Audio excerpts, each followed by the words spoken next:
consider that your family, your daughter, your granddaughter, is a quarter mile downstream playing on a nice Arkansas sunshiny afternoon in that water.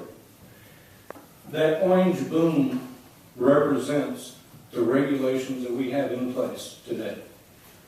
That orange boom is what separates that mud from your family. It's not important whether or not you believe the AOGC or the ADEQ or the Conservation Coalition. It's not important whether or not you believe there are toxic chemicals in there. It's not important whether you consider the truth being many violations or minor compliance issues. The important issue, in my opinion, is the people swimming downstream from that orange boom. I have no doubt that this is a conscientious committee, and if it were your daughter, your family, your granddaughter playing in that water, you would immediately call for a bigger boom, a better placed boom, better guidelines and protections. ADEQ is not doing it. You seem to have testified numerous times today that a lot has been changed from the past, and you know, I've tangled with them many times in the past. I mean, I know that they do not always, you know, do everything when they first were starting up and everything. But where we sit today, what do you think needs to be done different, like in relation to Representative Linderman's bill, that didn't get addressed in the months following the session? What's left that they need to do? Excuse me, in my opinion, I believe the biggest problem with ADEQ regulations right now is the lack of inspections. Now, we've already talked about how they perform many more inspections this year due to the 4 new inspectors they were able to hire from Game and Fish Commission money. I noticed Mr. Edwards asked earlier about if a majority of those inspections that were being performed by those 4 people were on Game and Fish Commission land. I don't know that Ms. Marks really answered that question one way or another, but you know, I've been told the same thing, that a majority of the inspections that those 4 new inspectors are doing is on game and fish property, and very little extra inspections are taking place on private land.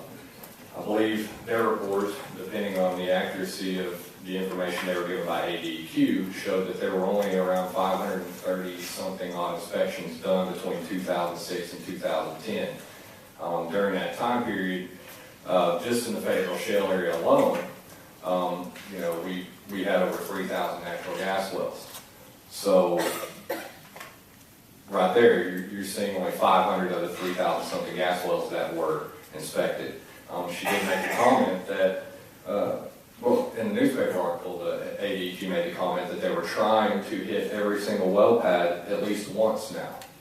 Well, trying to hit every single well pad isn't sufficient for me. I want to make sure, and I want to know that they're mandated to you know, inspect every single well site at least once, and probably should be on a regular basis. Well, right now we think we have adequate regulations in place. Now, that doesn't mean that something's going to come to our attention later that we feel like needs to be covered by regulation, and we would move forward with instituting those. But at this point, we're kind of waiting on EPA, too, to finish their studies. They're looking at groundwater issues, and they're also looking at air issues in relation to shale fracking in general. And we're going to see how those tests come out. Those reports may indicate that there's some additional regulations that need to come forward. So we will definitely be doing that should we need to. And we heard from some homeowners and people that live around there that were very concerned about families and drinking water. Do you share those concerns? Do you think more can be done to protect children and families? Well, we can't say for sure that the fracking process has an effect on drinking water wells. Now, that we can't say it doesn't either, and that's one of the things that EPA is looking at, so we're waiting for those results. But we have gone out and done some testing on some of the wells when we've gotten complaints. Now, we don't regulate drinking water wells. They're actually unregulated in Arkansas. But when we've gone out, we have not found anything that would directly tie fracking process to water wells as far as any type of the drilling fluids escaping into water wells. Now, certainly, if you've got some fracking that's going to disturb the soil around these water wells, you could get some erosion. You could get some added extra erosion if your well isn't cased properly, or if the drilling well isn't cased properly. There could be some, yes. Inspections were definitely up, and it was attributable to the fact that we had the personnel to do it. Seems like a lot of the discussion really is a balance between overregulation and public safety. Do you feel like you're right at the right balance right now? And are there any areas where you feel like y'all could improve? Well, certainly, we could always improve. There are areas that we could actually go out and do more random inspections than we've done, although we feel like that what we're doing now is so much better than what it was. And actually, compared to other industries, the natural gas drilling industry is probably one of the most regulated in Arkansas because we do have these additional inspectors that are devoted solely to that area. We would like to know more. That's basically one of the big gaps that I see is we would like to have more information.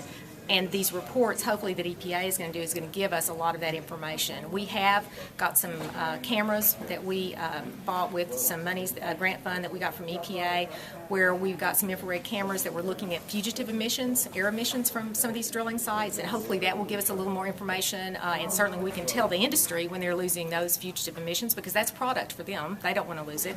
So hopefully that will help some in the air area. We want to see a little more about how those emissions from the gas drilling sites as well as the compressor stations are affecting our air quality. EPA has a study looking at that also. We don't have, of course, as a state, the resources to do some of these huge comprehensive studies that I think are really going to help us in a regulatory area. The testimony that we've heard so far today is that Arkansas is doing a great job, that through our regulatory agencies such as Arkansas Department of Environmental Quality and Arkansas Oil and Gas Commission, they have the authority and already have regulations in place to make certain that oil and natural gas is produced here in a responsible and safe manner. Arkansans should feel very comfortable and good about the fact that these agencies aren't stagnant. They're continuing to take action. This year they have put in a fairly historic hydraulic fracturing disclosure regulations, one of the best in the country. In fact, both Louisiana and Texas are mimicking Arkansas's regulation and considering that in their states. There's some noise ordinances on compressors that's being considered right now that should become effective in the next couple of months. They've increased cementing and casing requirements for wells that are being drilled and producing gas in the Fayetteville Shale area. We will have a review beginning in November by an independent organization that will be looking at Arkansas's hydraulic fracturing regulations. So there's a lot of good things happening here. Today gives folks from all walks and from all opinions an opportunity to express their opinions, but again, we believe that our state is headed in the right direction. There's an increase in inspections and a decrease in violations, and it's a record that we think Arkansas can be proud of.